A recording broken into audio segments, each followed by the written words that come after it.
As many of us go to bed tonight, there are hundreds, probably thousands of Ghanaians who go to bed with one eye closed. Their only crime is where they have chosen to live. In fact, where they have chosen to live was chosen for them not by themselves, but by their ancestors. What can Ghana do to deal with these perennial problems of villages and towns being ravaged by rising sea waters? On today's show, we discuss with experts how to deal with this problem. Keep watching.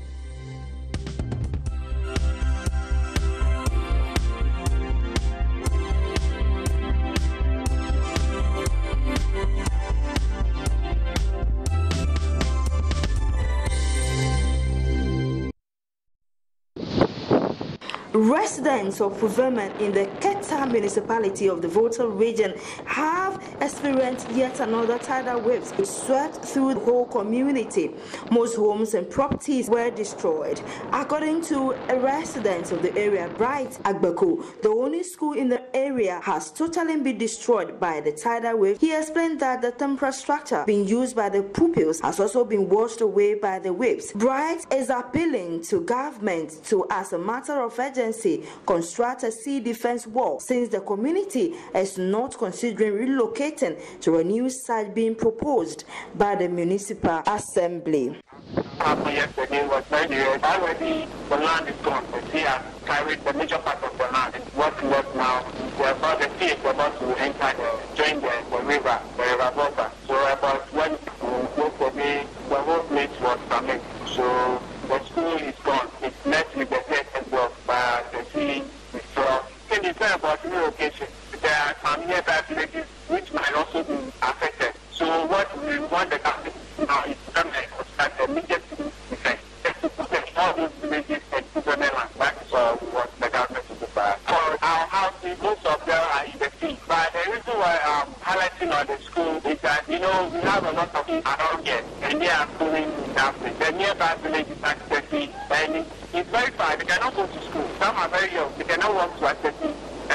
Meanwhile, the MP for Anglo Clement Kofi Humado is not in favor of a sea defense wall as an immediate solution to the rampant tidal waves in Puvema and its environs. He says the immediate solution for the people will be for them to be relocated. Very much aware as the Member of Parliament of what they are going through, but not very much in agreement on their decision for a sea defense wall, because I don't think that would be the immediate solution. Normally, by international standard, if there is a threat of human life, whether by fire or by a windstorm or by cyclone or typhoon, you have to evacuate the people out of harm's way. You do that first before you try to deal with the cause of the problem. So we have been telling them that, look, the best thing to do is to relocate you from where you are, because it is very dangerous to continue to live there. So if we really relocate you, then government will have the time and the opportunity to consider the options of solving the problem.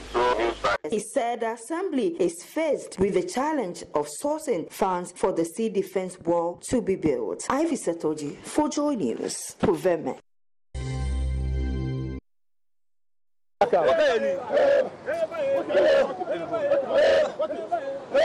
Okay, so this is the situation here at the Mensa Guinea Beach. This fishermen you see here numbering about 15, dragging their nets from the sea.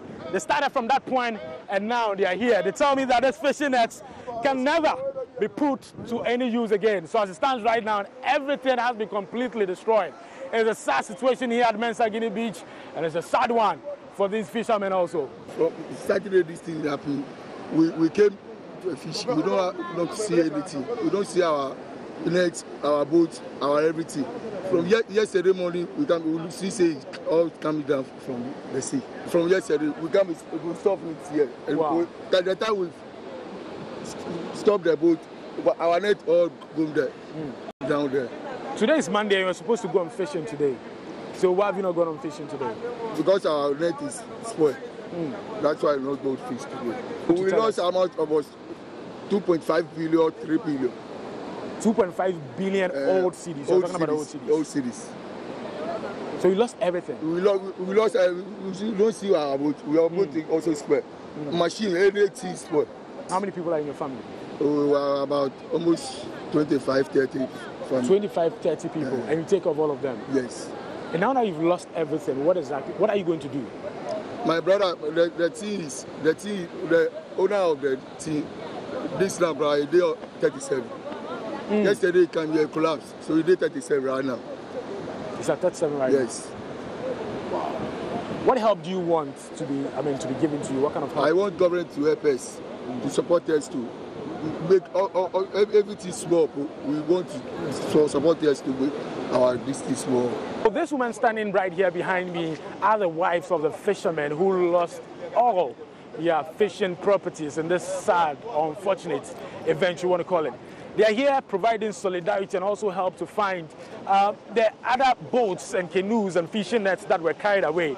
We hear that debris have been deposited here, and they are helping their husbands to trace all the things that they lost. Manke 12, Nini happy. Inshallah, if it Anna, she happy nyona po. I can show it. Wala mani be fit. Me do mo she en wala nu. Mo fe mo ni be here pata. Mo fe mo lala ko. So ni akome show me. He show me. Then ya afufu ishi aflo e come na flo ni. One floor la pieces. Yeah, where you chalam. Okay, so what Ma is saying essentially is that they got information about this unfortunate incident on Saturday evening. Saturday dawn, actually, around 12 o'clock a.m. When they came to the beach, they did not see anything here at the beach. So they went back home, and then they came back, and then they saw the fishing nets buried deep under the sand. They saw the broken canoes. Now let's get closer to the ocean and see exactly what is happening this morning. It looks like the situation is still the same. Okay, so you just saw what happened to me. Let's get closer and see what is happening. It looks like that this mini sea defense that has been put here is not really helping the situation. As you can rightly see, the ocean water, the strong ocean water, climbs over this mini sea defense and then runs into this community very close to the Jamestown. Now you can see, apart from the damage that it has left in its path, you can also see the pollution, the environmental pollution. I mean, these are plastic materials deposited all over here. You can see the dirt. Look at this one here. Right here, also, you can see a lot of plastic materials, a lot of polythene bags, all coming from the sea. You can see the conditions. This woman here is trying to wash her clothes. There's some cooking also going on here.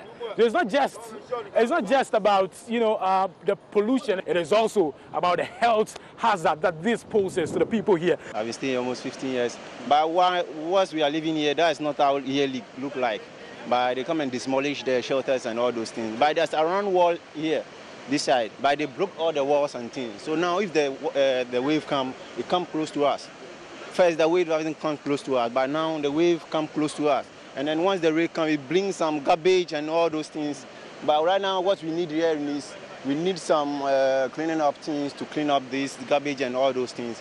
So I appeal to the government, maybe it can help us to clean up these things. It has been dangerous because of the war. When now, first, there's a distance between the airborne and then this thing.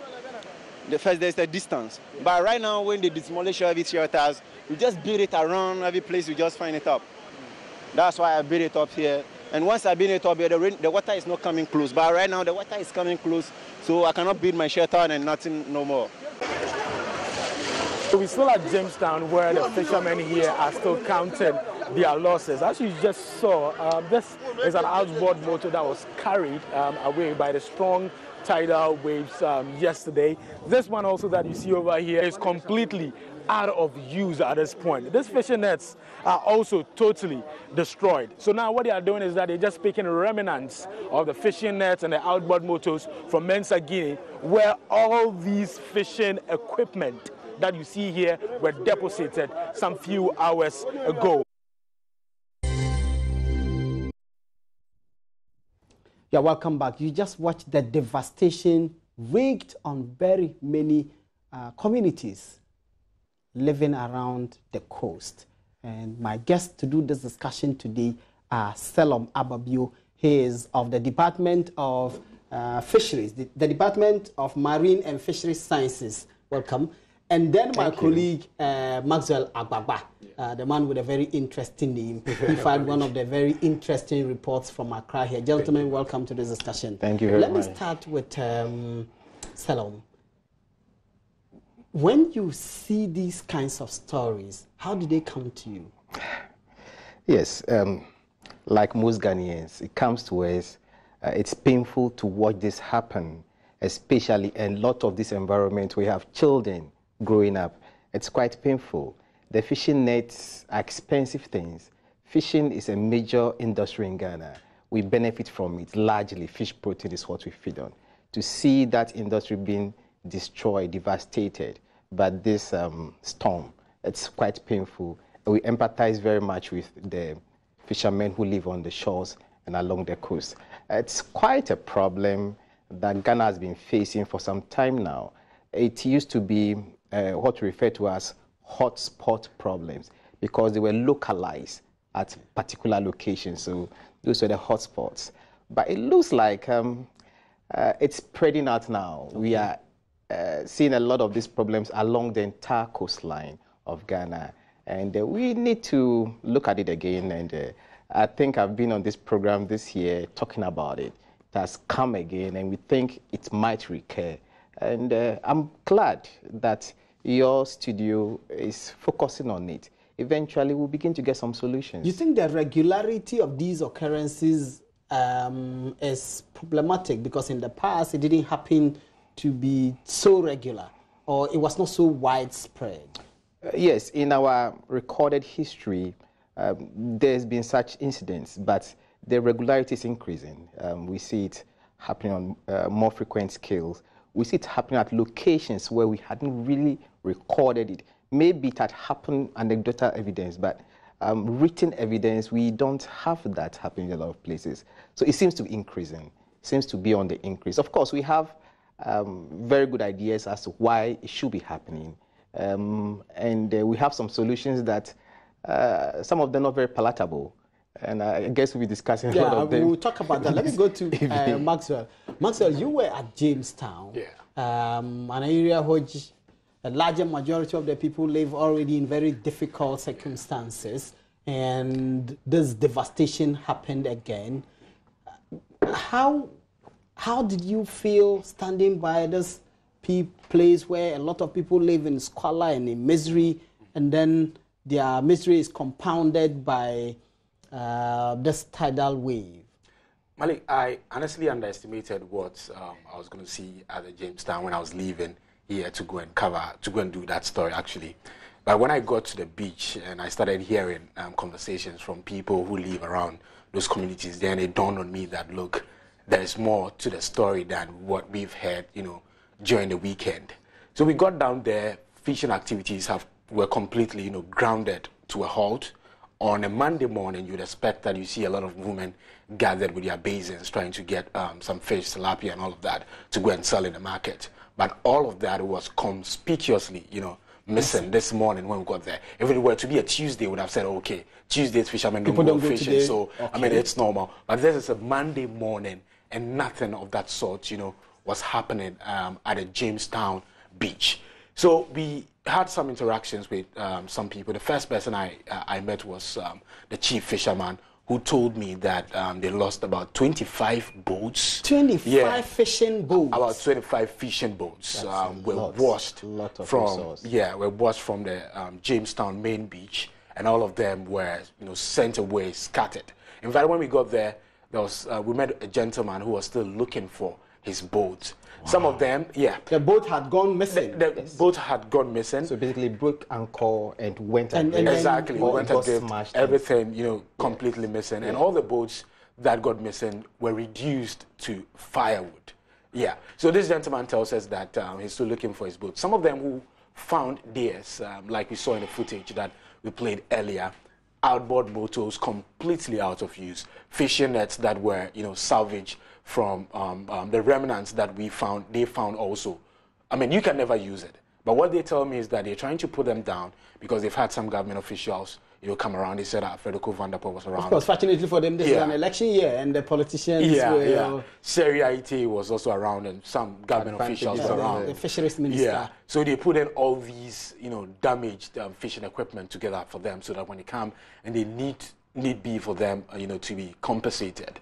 they would show it and as these proof. outboard motors you're talking about, these are things that many fishermen spend their lifetime savings on.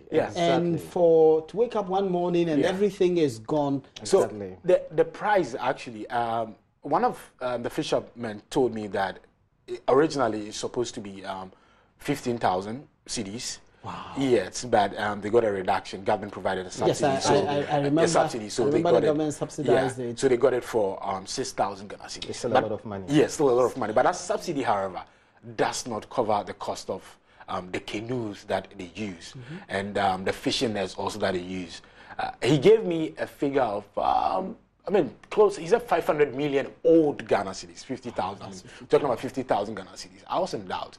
But honestly, if you interrogate the equipment that we're talking about, yes, it would amount to, the cost that he mentioned. This is one person who he's a sole breadwinner for his family. Daniel Nete is one guy that I also met, sole breadwinner, a family of 15 people. This guy is different from the other man who talked about having a family of 25 people. Daniel Tete, 15 family members, and he's a sole breadwinner for that family, caters for that family. One morning, got a call, dawn, on Saturday dawn. This is what is happening at the beach. Went to the beach and then saw his fishing canoe, nets and everything. This is more devastating than one can imagine. It is. So, when you see the story, you may just consider it as, okay, well, some people who live by the sea and a few things have happened. But these are real lives that have been destroyed, real livelihoods, so to speak, that have been destroyed in one night. Yes. If you look at the fishing community along the coastline of Ghana, it's structured in a particular way. You have the person who owns the boat and the net and usually the outboard. And he has his family members who do the fishing, and they have their wives all rely on it. So it's a pyramid structure. Then usually they go fishing, come back. Then the fish is given to the women who process it. It's a whole chain. It's a whole chain, all the way to when it's sold. And the kids benefit from it. And so when one boat goes like that, it's quite problematic. We've seen this happen, quite often these days. And it's sad. And like to talk about those outboard motors that got sun into them.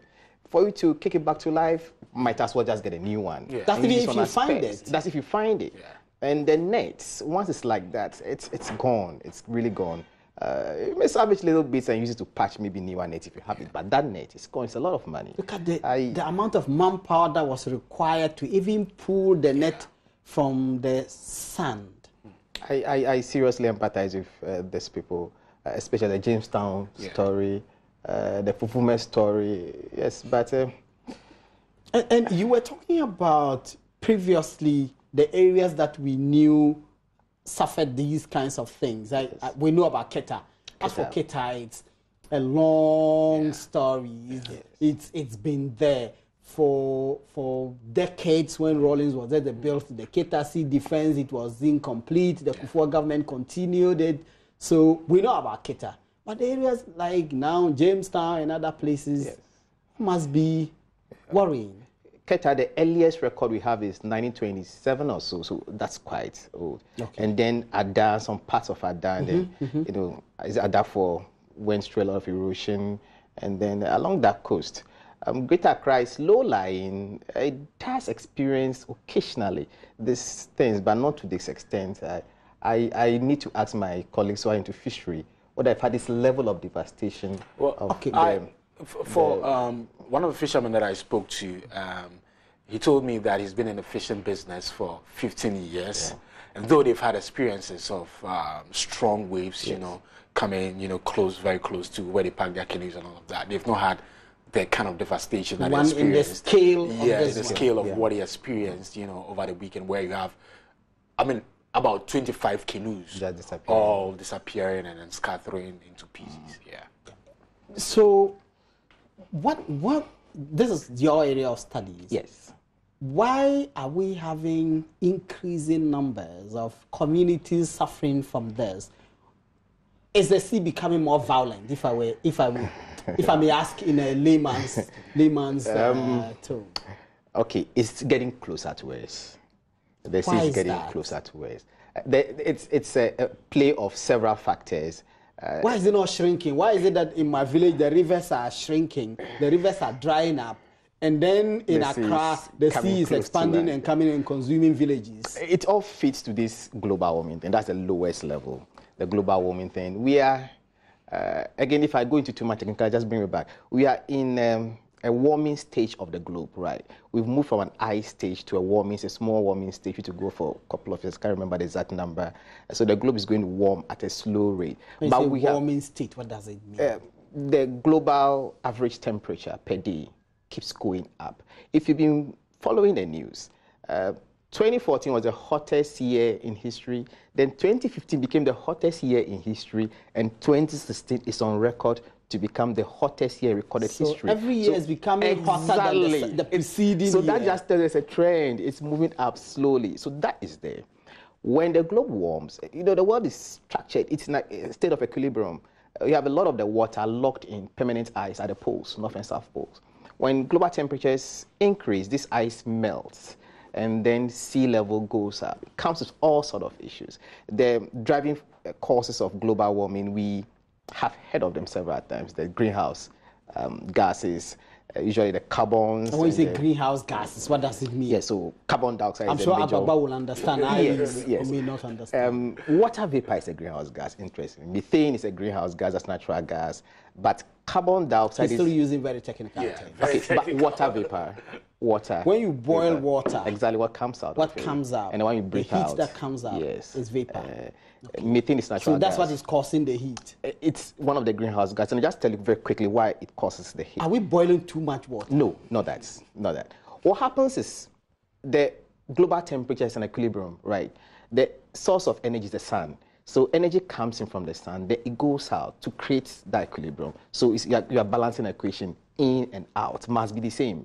Otherwise, if out is more than in, it gets cold like a fridge, and the reverse, it gets warm. What do the greenhouse gases do? They create a sort of blanket, a greenhouse effect. And the reason why we use greenhouse is that you could, if you enter your car during the day, you close it completely, and you go somewhere, come back, open the door. It's always warmer inside than outside. That's the greenhouse effect. That's how you describe. Because the glass of your car allows energy inside, but does not allow heat energy out. So it builds up.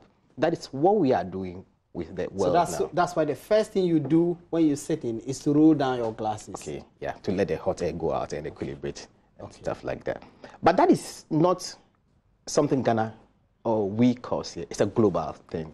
The developed countries pumped in a lot of carbon.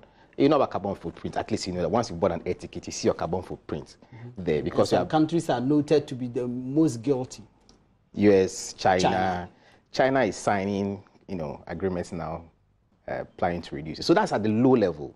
The world is getting slightly warmer. So the sea level is coming up slightly. It's not a lot, but because the coast is gently sloping, a little, if you remember Pythagoras' theorem, a little vertical increase means a lot increase in this direction, so it comes closer to us. That, on top of that, is more storms. More storms get produced because of, again, global warming. There's more energy in the system, so the storms are heavier. And if the sea is close to you and the storms are heavier, they feel the effect of the storms more. And when this coincides with a very high tide, you have high tide and low tide. When it coincides with a high tide, the high tide lifts the sea up, the storms are right on it, sea level rise has lifted up, and everything just comes closer to you. But at our level, the point we keep stressing on is we, the humans too, have invaded the sea space. And that is, to me, the biggest problem. Is that fair?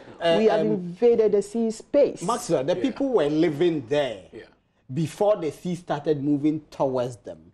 And in one of the stories that we did a couple of weeks ago, I think it was sent by Joseph Opoku-Gapo.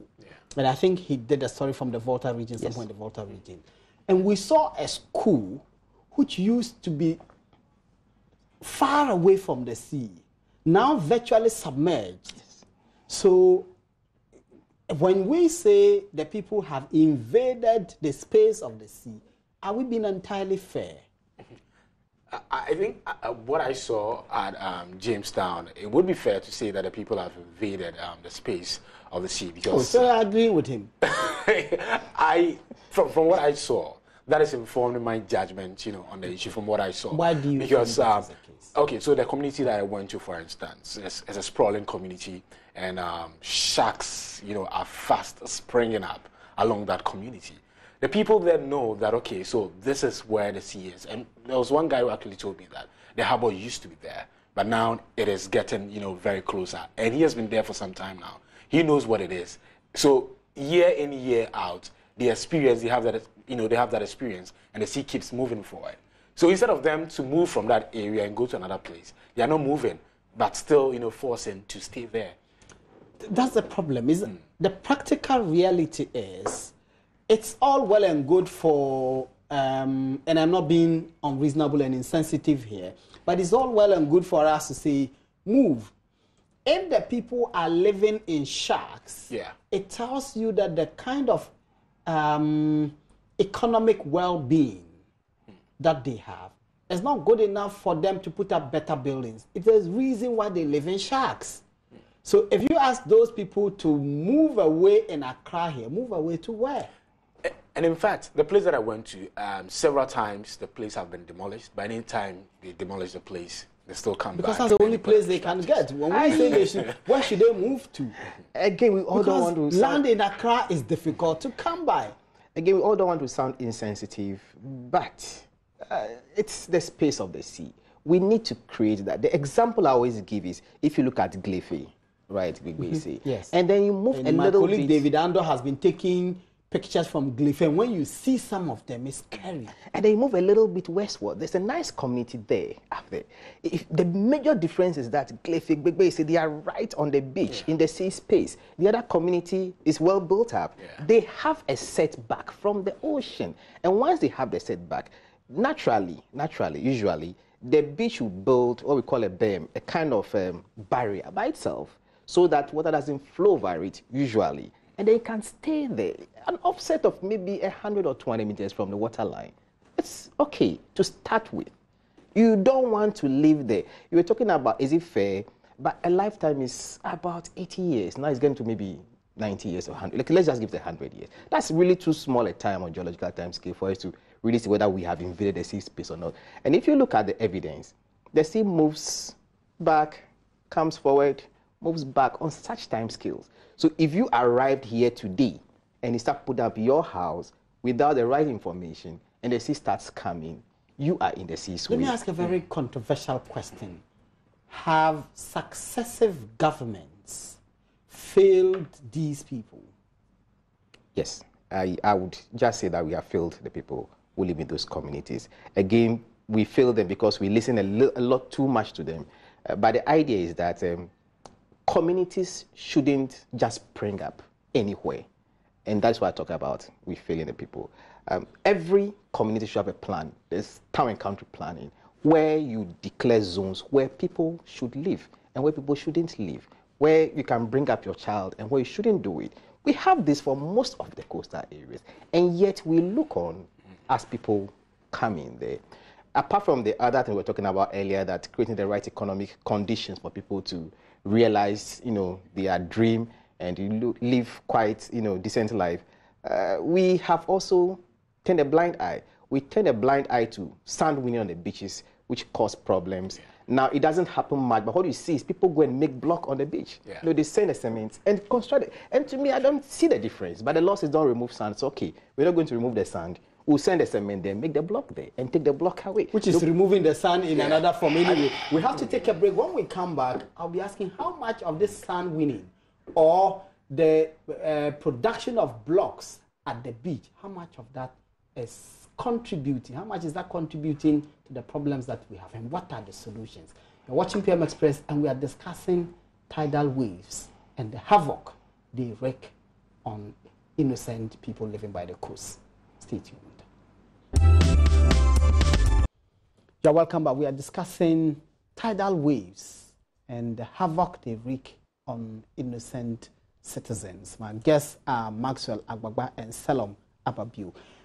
So, before we went on the break, you were talking about illegal activities, which takes place in some of these coastal areas, i.e., Either people are going and winning the sand, or because that is illegal, they go and mold blocks there and cut them away. How much is that contributing to the problem that we have? In fact, a lot. It was difficult quantifying it because sand winning was initially not very illegal and people took a lot of sand.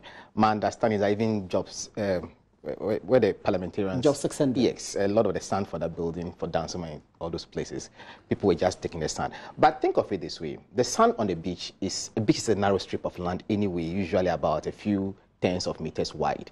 Sand on the beach is in dynamic equilibrium. It moves from one location to the next location continuously. So if you take the sand, you interrupt the equilibrium. So things just go out of system. So the sand winning per se, it's on a large scale causing the problem, but by virtue of the fact that you have interrupted that dynamism, it creates more problems. It creates areas of starvation, which expose rocks, which reflect waves, which cause more problem, and so on and so forth. So that is why sand winning was just made illegal.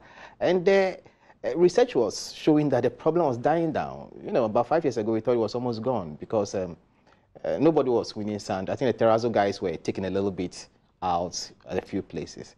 Now it's come back with a bang, you know, and the block making was the beginning, and all over the place, Dansoman, wherever you go, people are taking sand. So did the authorities take their eyes off the ball? That's one of the disadvantages of this type of democratic dispensation, because votes matter. So I think they turn a blind eye, and then every now and then they look at it seriously, like, oh, there's a problem. Because that's the only way to explain it. If there's a law that says do not do this, if you do it, you'll be arrested, and somebody backs a tipper truck right on a beach and starts shoveling sand, that is not something you can easily hide, you know. Yet the law enforcers do not enforce the law. Yeah. So, and you believe that is primarily because of political considerations? Why wouldn't they enforce the law? We started enforcing for some time and we slowed down, and now it's we do that all the time. Yes, so we started removing hawkers and others from the streets. And what's the consideration usually? And then we left it. Yes. Charles Bintim tried to do it. Yes. It was Charles Bintim who actually, Stanley Ajiri Blankson, who was mayor of Accra, tried to do it. He was stopped. Oku van der Poel tried it. It failed. Now he wants to be MP.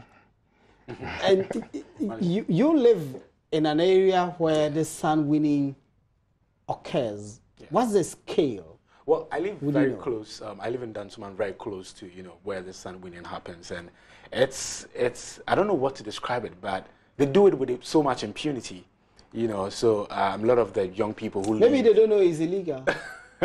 Well, there was a time when there was a task force that was put in place to arrest people who win the sand along the beaches, but at a point it stopped. The task force has been called out. Yes, but now it's been, let me say, legitimized in a way, because there's a sea defense project going on at the beach right now. Since when?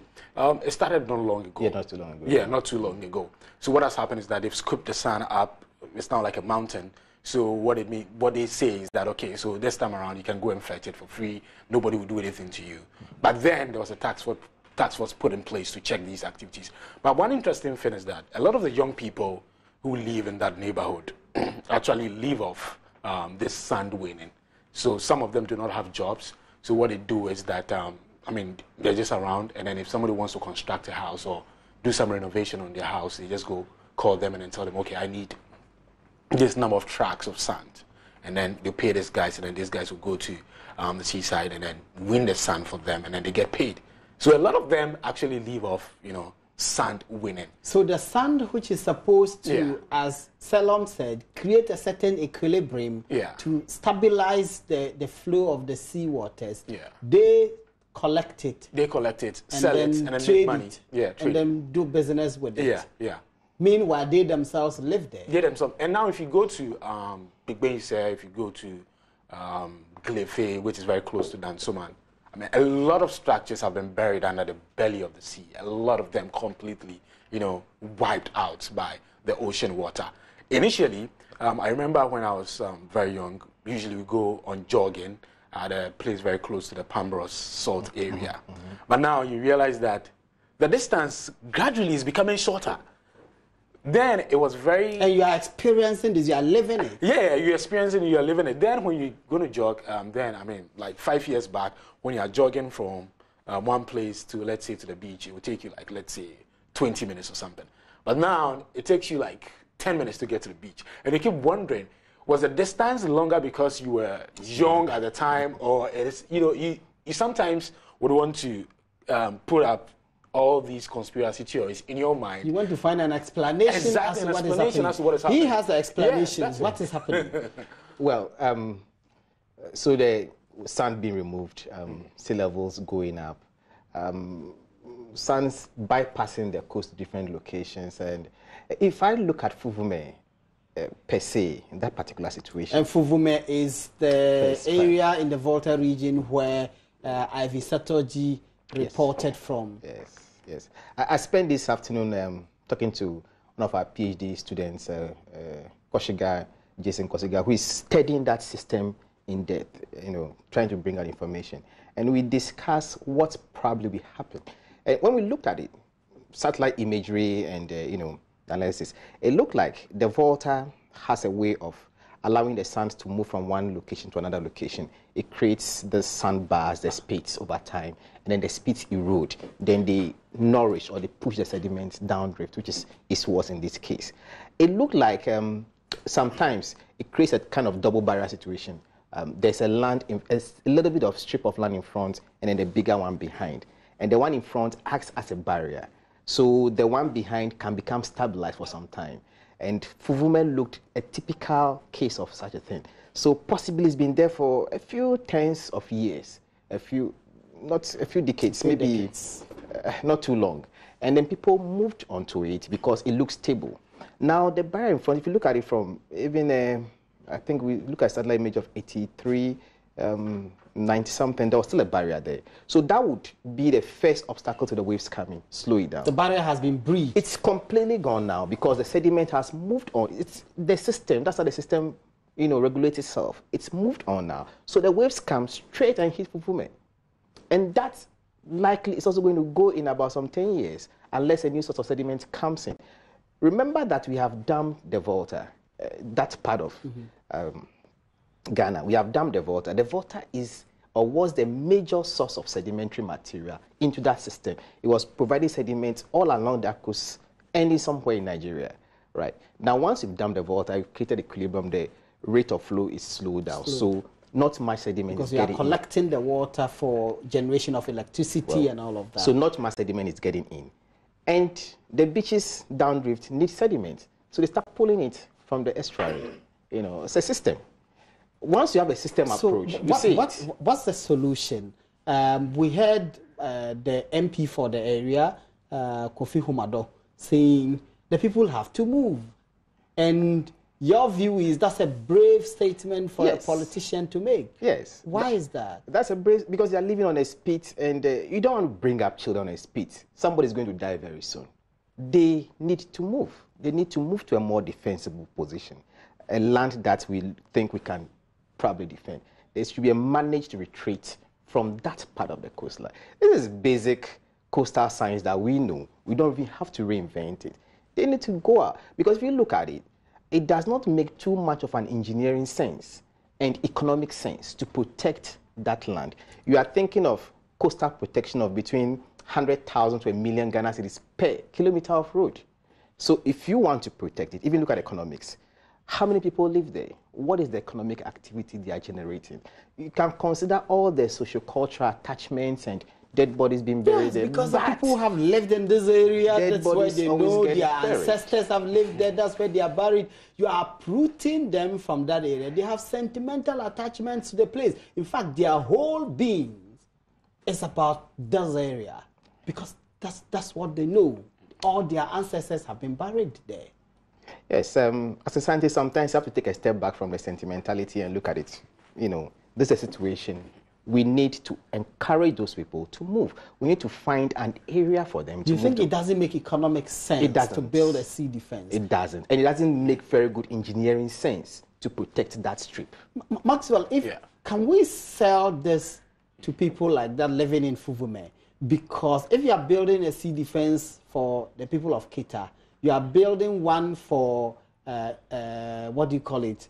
The people in Dansoman. Yeah. That area there. How can you tell the people of Uvuma that you won't do one for them? You are building for others. Yeah. Can you sell the idea to them that they must move? Well, okay, let me just say quickly before Master comes. It's like this. You go to hospital, you are treated on a case-by-case basis, right? Doctor looks at you and treats you. Let's treat the shoreline too like that, case-by-case basis. It makes sense some way, it doesn't make sense some way. Seriously. You can go. Well, let me just, the Dansoman. Can we convince them? Well, I think it will be difficult to convince them, and I also think that it will be difficult to also convince politicians to take that bold, decision.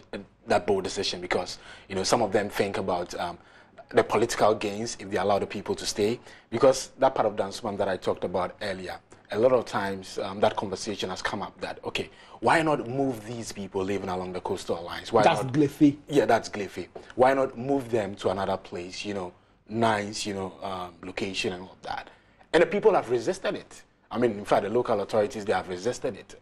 Everybody resisted it. So now the solution is that let's put up the Sea Defense Project. Even before they started the Sea Defense Project, what happened was that they had to demolish some buildings. But these buildings were already down, Some of the buildings that had to be demolished, I mean, it took a lot of strategy and tact to get the people to agree that, okay, finally, let this building, go down. So for me, I think it will be very difficult, convincing people, to leave the place. But I think our politicians, the decision makers, they should be able to think through and know that, look, we know what is good for you, and we know that, okay, you living here is very dangerous. It's dangerous for everybody, so we are moving to another location. But what should happen is that we should have an alternative for them. Have our political authorities demonstrated steel and metal to take these kinds of difficult decisions which you are proposing? I honestly think we've not demonstrated, that commitment and that dedication, enough.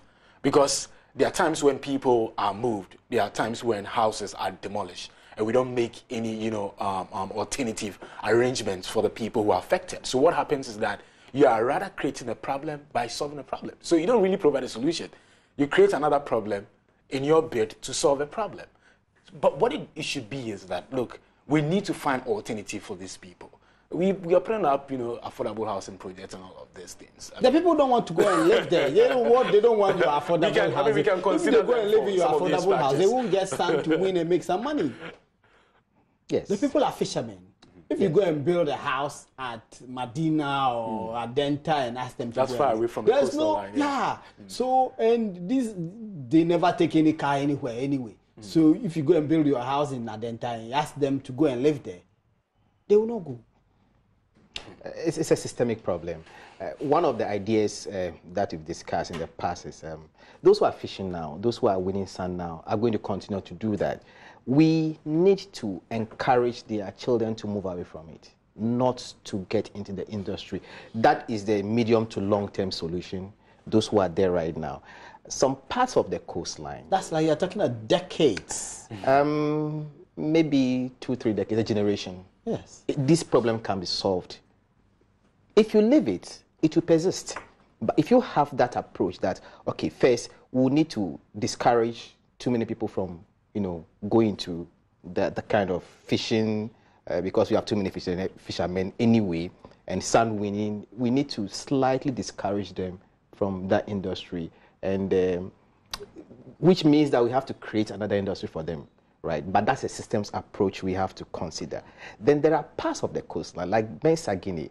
I have looked at it. I believe it could be protected. It looks like a candidate for something wonderful. Indeed, in my thinking sometimes, I think we could even advance Mensah-Guinea Beach. We could push it forward by pumping more sand from, it's a quite shallow area, from the sea onto the land, creating, like you have the Burj Khalifa and things like that. We could do such a thing around Mensah-Guinea. That makes some sense. Gliffy, we have to the people will not move, because if you want to do a thing like that, you must move the people out of the place. They are here. Let's build a new front about 1 kilometer into the sea, a new city. That's what I mean. Reclaim it completely. Beautiful. And that protects the people behind. Eventually, we'll create a little harbor for them so they can have access to the sea through the harbor, and that becomes a new industrial city. And when you're talking about the Burj Khalifa, you're talking about one of the tallest buildings in Dubai. Yes. That they decided to go into the sea. To go into the sea and create an island there, and then put up. And it's beautiful. Put up a hotel there. When you see the engineering that went into the construction of that hotel, yes, we don't have that kind of money. I never believe that governments never have some kind of money. Really? If you really want to do it, you get to do it. I have always believed that. It's not maybe on that scale, but on a scale quite approaching that. And you could get some pretty good economists who would look at it and make money off it. Seriously, you could do that. Because again, you have been getting crowded in Accra already, so that can be done. Glefe, there needs to be an offset between the sea and where the people live, so that the problem, if they still want to live there, there should be an offset. A couple of meters, between the waterfront and where the people live. But when it comes to Fufume, please let it go. You want the people, they should, so government, what should government do?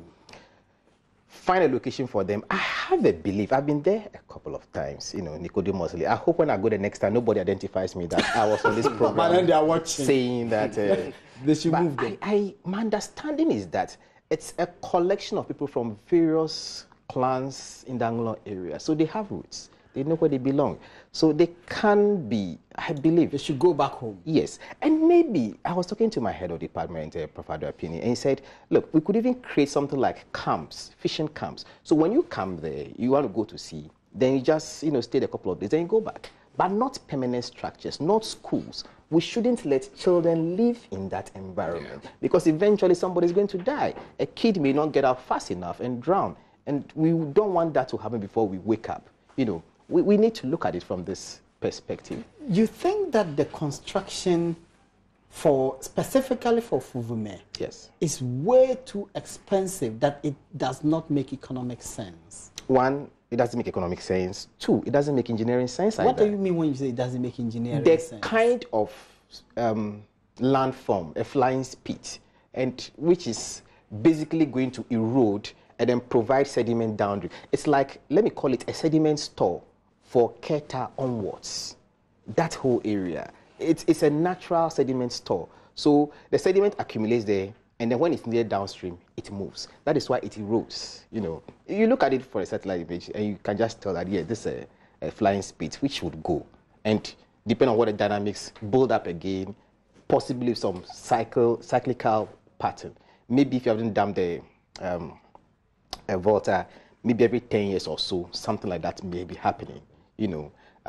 We still studying those systems because, like I always say, we don't get enough money to do the research.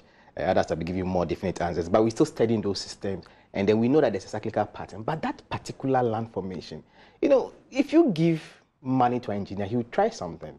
My guess is that it will fail. It will fail. A lot more sea defense structures in Ghana, in the world, have failed than the ones that are working. I can cite a lot of examples. Okay, so in that case, we did one at Kita, I think we did one at Adan, and we are doing one on the beach road when you're going towards Tema. We are doing one there. The beach road, that was, I think, the third or fourth iteration of that same sea defense. People never noticed it. The first one failed, the second one failed, a third one, and then recently they've done it again. We're watching because the first one, the design was poor anyway. And we have spent a lot of money doing that. But again, that's an important road. It makes some sense to keep that road, And it's mainly due to poor design. That's why it's failing. But if you look at this other place, it's going to fail. That is my strong belief. So the previous ones that we have done, apart from this, the beach road one, the one going to Tema, are there any ones which have failed? Oh, a lot. What are the reasons for their failure? I have one of my students do some project work on it. You go to Buzia Beach Resort, right in front of it, the sea defense wall has failed. I mean, it's right there. You can go to Buzia when I see. Akpla Banya, just Greater Accra region. You don't even notice it anymore. It's almost gone. You have to talk to people who've been there for at least 20 years. They say, yeah, there was a sea defense wall. Yeah. It's gone. Poor design, insufficient information, knee-jerk reaction, like people say, we need sea defense, we need sea defense. First question, do we really need to protect this piece of coastline? What defense mechanisms can make this place stay? Does it make economic sense? We need to ask all those questions. In fact, I proposed the last time I was here that we need to have a shoreline management plan where we decide, like all civilized countries, where we decide that for this country, this part of the shoreline, we need to protect it because of ABC reasons. And this you one... just said that for the Tema one, there is an important route there. It is. So Takrady, there's actually a rail line. Exactly. Takrady is also important. Except that we waited too long to start the sea defense project, so we use a design that I don't really like. That's my personal opinion. A lot of scientists don't like it. We could have used a different design, but we started too late, so that design works. But that road is very important. That is there Nkontopo road, linking, things like that. There's economic reasons why you should do it. But where you have a flying spit, which is a sediment store, then you think that the ecology of it, the economics of it, and the engineering of it don't add up. Let's not. Are we throwing money to contractors? Well, so are we throwing money to the waste? Are we throwing money to contractors who take the money, do a few things, get a few rocks here and there, pile them up and level them nicely, and then take their money and go home? Sometimes 5-10 years down the line, we are back to square one. I want to believe that the people who do the work, they actually believe they are solving a problem. But sea defense is such that, an engineering company is such that when you say solve this problem this way, they will solve it that way. They will find a solution. And whether it's a lasting one or not, they will find one. Yes. Maxwell, when you go and look at what they are doing at Glefe, and you have lived in this area for such a long time, do you believe that this is the solution?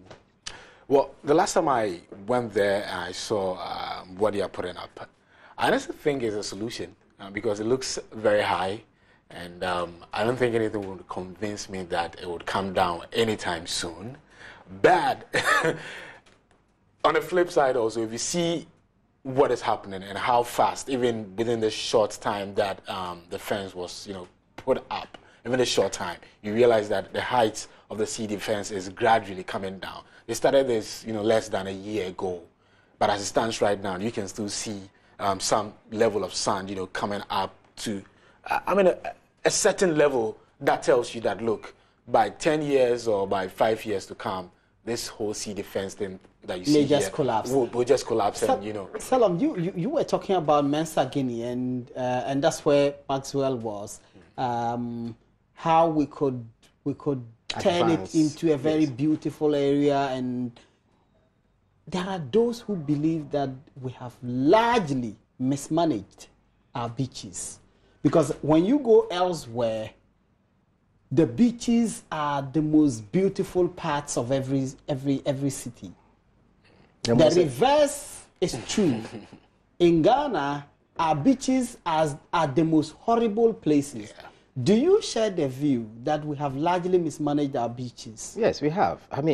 The most expensive real estate anywhere in the world is waterfront. Yes. Everywhere in the world. And yet we have shacks and gutters and fecal deposition on our beaches. That is terrible. It's like we don't value it, or we don't even begin to understand the value of it. And you remember the polythene bag thing we talked about on the beach. I saw it. We've been saying that eventually to come back on the coast. The physics of it says that it will come back on the beach. It will you throw it in there, it will come back. That's the physics of it. And yet we have allowed it to go into the sea, and it's coming back on the beach. Our coasts are terrible. A couple of years ago, Volta region, Denu Beach, it's still not bad, but Ketana, I'm not too sure. I think Denu is about one of the most beautiful beaches I've seen recently. Greater Accra, Central, few, Western, if you get to the end, you still have some good beaches there with nice sand. I remember when the Mills government decided, they formed what they call Eco Brigade. Yes, Zoil. Yes, Zoil and Eco Brigades. And I remember Samuel Okudzeto Ablakwa, who is Deputy Education Minister now, pushing strongly that this was the answer to the problems of the debt at our beaches. All of that failed. Yes. You have to prevent the garbage from getting there in the first place before it starts making the beaches dirty.